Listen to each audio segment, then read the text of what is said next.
Design Notes is a show from Google Design about creative work and what it teaches us. I'm your host, Liam Spradlin. Each episode, I talk with people from unique creative fields to discover what inspires and unites us in our practice.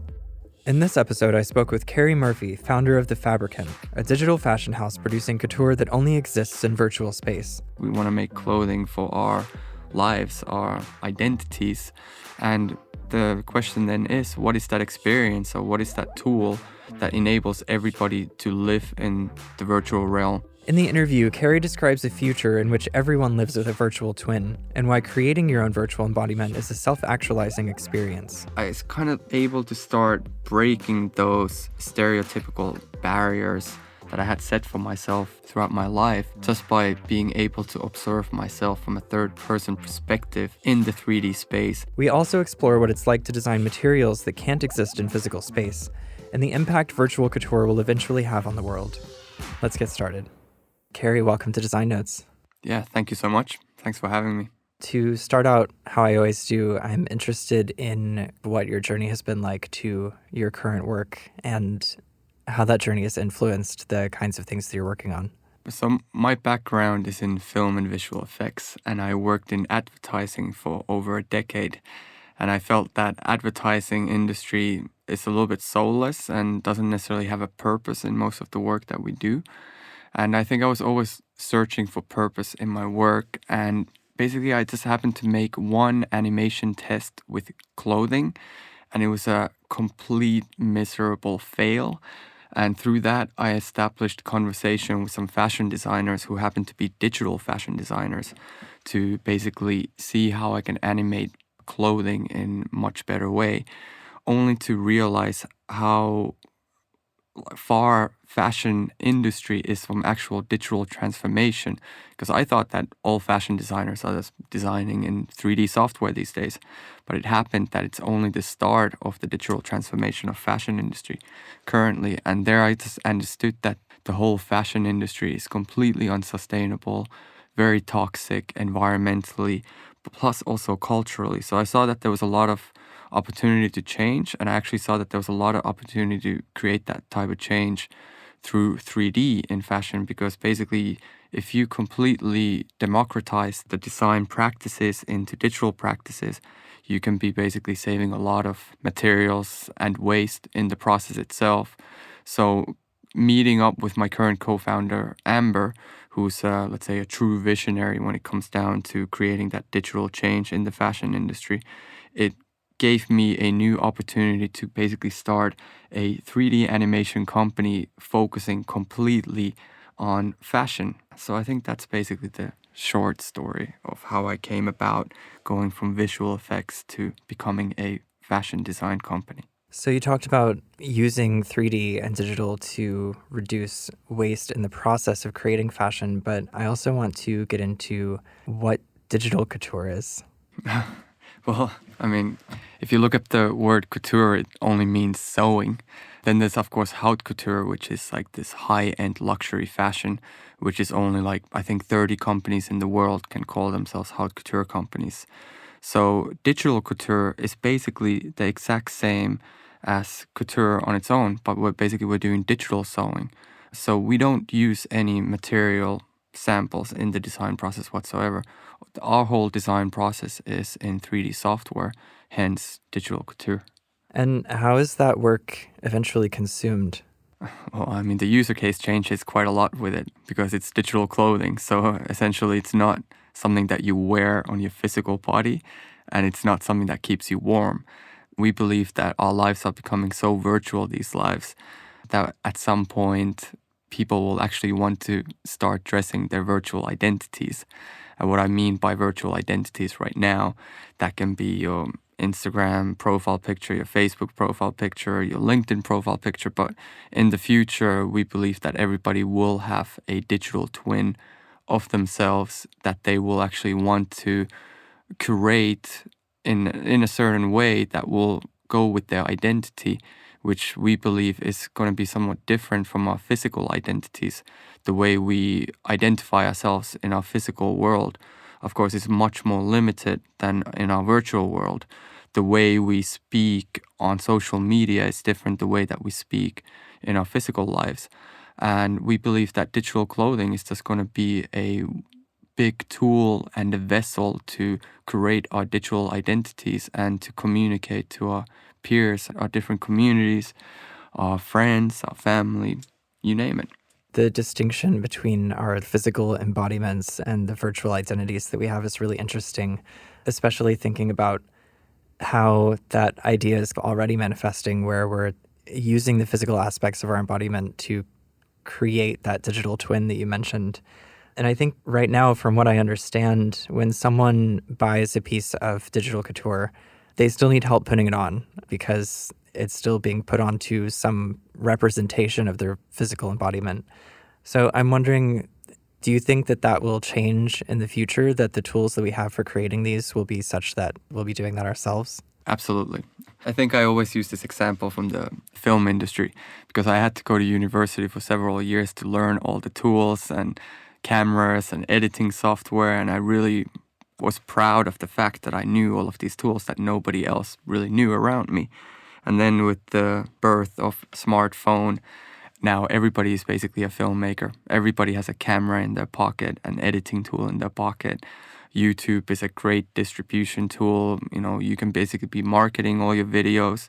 So it's really the age of content making, and the smartphone has democratized that. And we're on the same path to create that for fashion, basically. We want to enable everybody to have a digital avatar of themselves so they can actually wear digital clothing. We want to make clothing for our lives, our identities. And the question then is, what is that experience or what is that tool that enables everybody to live in the virtual realm and allows everybody to be a content maker?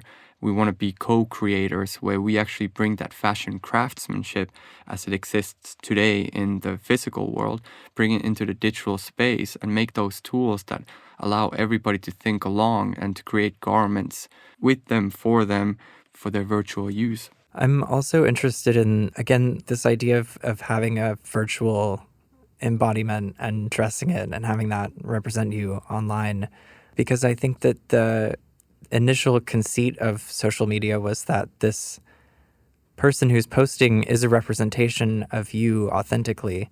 So when that is maybe less the case, or it's more accepted that these embodiments have capabilities that we don't in the physical world, how does that act of creating your virtual self end up interacting with your real self?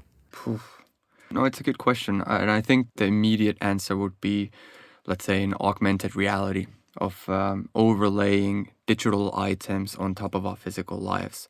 So if we talk about it from that perspective, that, okay, everybody's going to have AR contact lenses, not that it's like my favorite future, but if that is the case, then everybody could be wearing digital clothing in their physical lives as well. I think what the blurring between the two right now is, I would say, the smartphone. We already have AR filters on the smartphones. The face filters for Instagram is, super popular. And I think a lot of the people that we engage with have asked, like, oh yeah, when are we going to make the body filter for Instagram for clothing? Of course, there's a lot more complexities when it comes down to the technical execution of that. But we're starting to see it already. I think one of our partners, Carlings, who also did a digital fashion campaign last year that was immensely popular, they just released a Instagram filter to go together with their physical t-shirt. So basically you go to Instagram and you open up their filter function and you scan the logo on the t-shirt itself, and then the Instagram filter places a graphic on the t-shirt. So that's already layering a digital layer on top of the physical body. But you still need that medium, which right now is the smartphone. So I think a lot of the answers are going to lie there.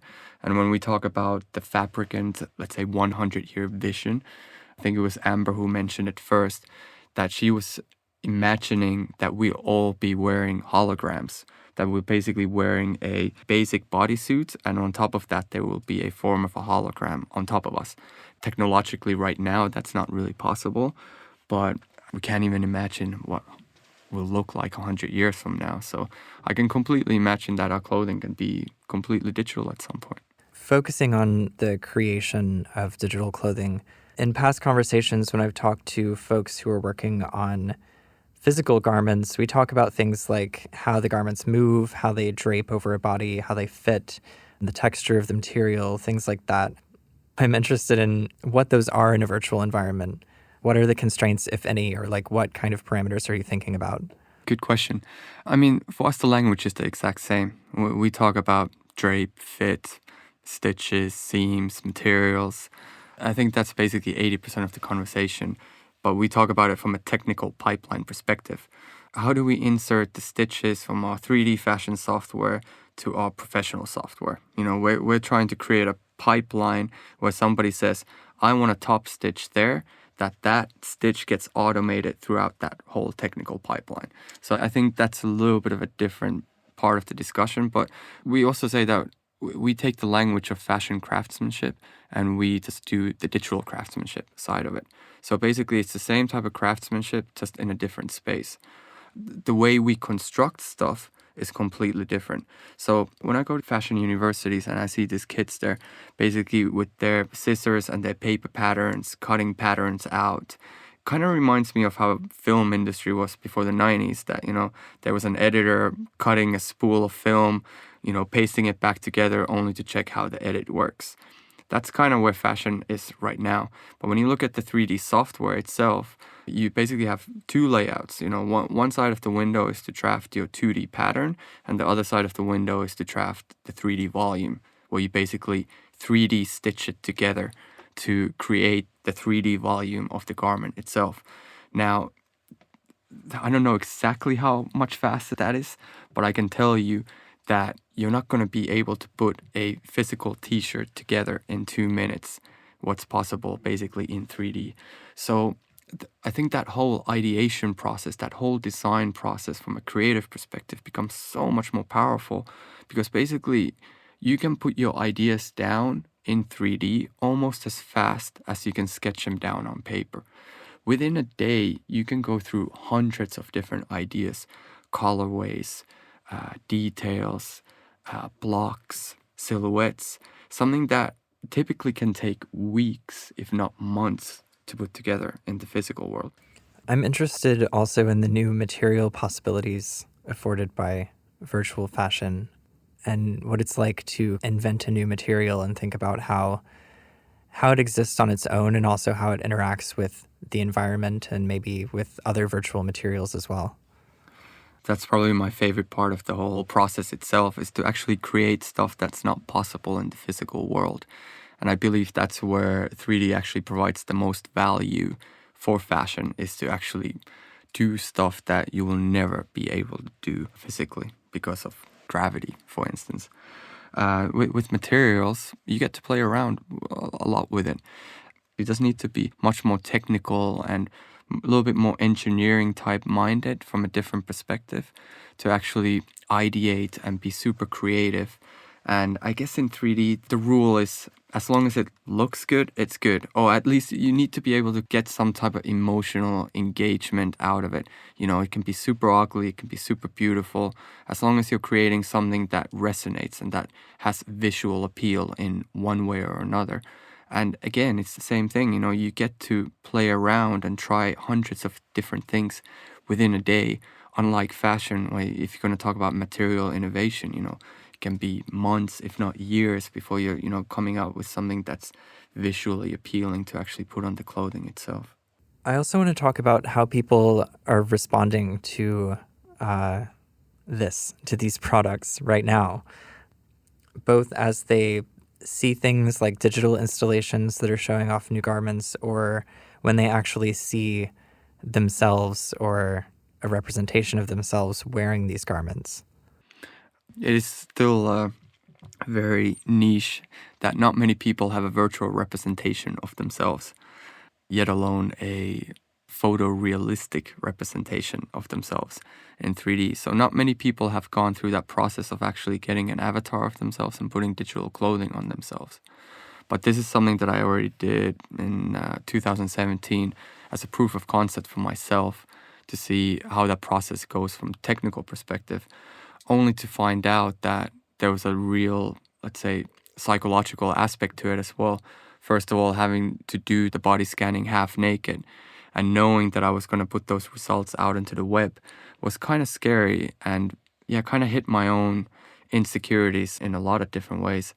But then the learning that came through it was actually a lot about body positivity. I started seeing myself in a 360 view, and I started understanding how my body works. And then when a digital fashion designer was tailoring digital clothing on my body, and she put clothing onto my body that I wouldn't wear necessarily in my physical life, my first reaction was like, nah, I would never wear that. But my second reaction was like, but hey, what if?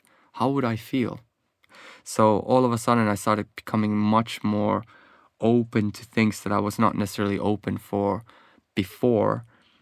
And I was kind of able to start breaking those, let's say, stereotypical barriers that I had set for myself throughout my life, just by being able to observe myself from a third person perspective in the 3D space, doing dance moves that I can't do in my real life, wearing clothing that I would never ever actually want to wear in my real life, to actually start thinking of like, hey, what if?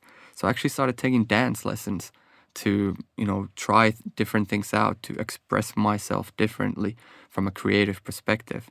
I can just basically, matrix style, almost just upload different dance moves on my body and really just look at myself doing crazy stuff that I can't do in my physical life in third person perspective. There is something like super strong from a psychological perspective that's very hard to put into words. It's just something that people will need to experience for themselves. And I believe that in the future, we're definitely moving towards that space where a lot of other people will start seeing themselves in third person perspective through these avatars. Eventually, I think everybody will have that one-to-one translation of themselves in virtual life. And beyond that, they will actually want to start creating their virtual avatars in ways that don't look like themselves, but something that they can still emotionally connect to, something that resonates with their own identity. Right. As you were saying that, I was thinking a lot about a book by Tom Belsdorff, who did an ethnography of Second Life. And I think earlier when I asked about the interaction between our virtual avatars of ourselves and our physical presence, I was thinking a lot about how other people will experience that. But it strikes me that, as Belsdorff says in his book, a lot of the things about the act of creation in Second Life and about the act of creation of your avatar specifically is about self-actualization. And maybe this is the same thing. The outcomes that you're getting from it are not so much about how they impact your physical embodiment with regard to other people, but how you are able to perceive yourself and understand yourself. It's so powerful to be able to basically just put yourself into a safe space and observe yourself from a distance to kind of see what is it that you do. It's almost just another layer to when you first hear your own voice, or when you first see yourself on video, or when you first see a picture of yourself. This is just like another elevated format of that. There was an interesting idea that I came across when I was researching Fabricant's work, and that was that data can be used as a raw material for creativity or creative work. What's meant by that? Well, just like cotton is a raw material, that's where it starts. For us, data is our raw material because all of our work happens on the PC. So we could just call that all of our work starts with ones and zeros. And it also ends up in ones and zeros, but in just a different format. And it goes through that whole process from going from raw ones and zeros to processed ones and zeros. I don't know exactly how to word it, but in the end, there is a visual output that in its essence is still ones and zeros. So assuming that virtual couture and its new capabilities, which are personalization, collaboration, all of the sorts of things about this new virtual embodiment that we've talked about, and also including the possible future where we're wearing holograms and bodysuits that generate some sort of visual output for clothing. In the meantime, what do you think the impact is going to be on the world of physical fashion and the systems by which it operates right now? I think there's going to be a lot of change coming, and I think it's going to be very disruptive in a lot of ways.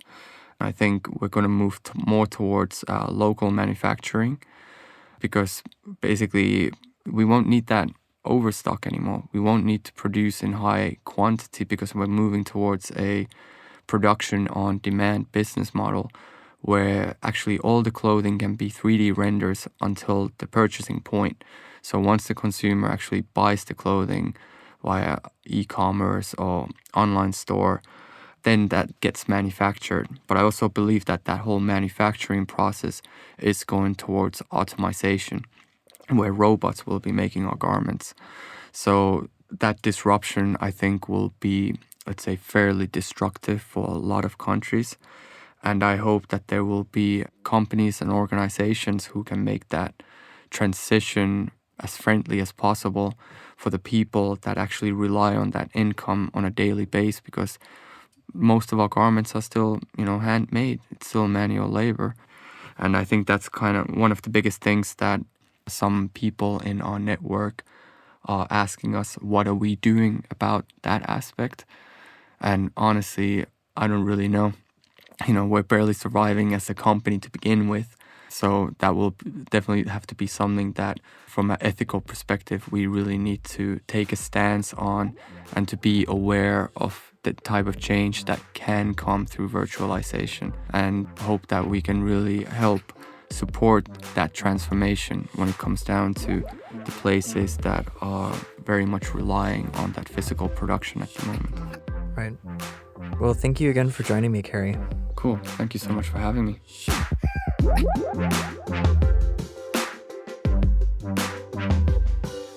Subscribe to Design Notes and stay tuned for our next episode with graphic designer and illustrator Lori Rosenwald, where we discuss the meaning of inspiration and cultivating a career from the unexpected. You can subscribe to Design Notes on Google Podcasts, iTunes, Spotify, or wherever you listen to podcasts. Leave us a review on iTunes or let us know how we're doing with an email to design@google.com. Thanks for listening.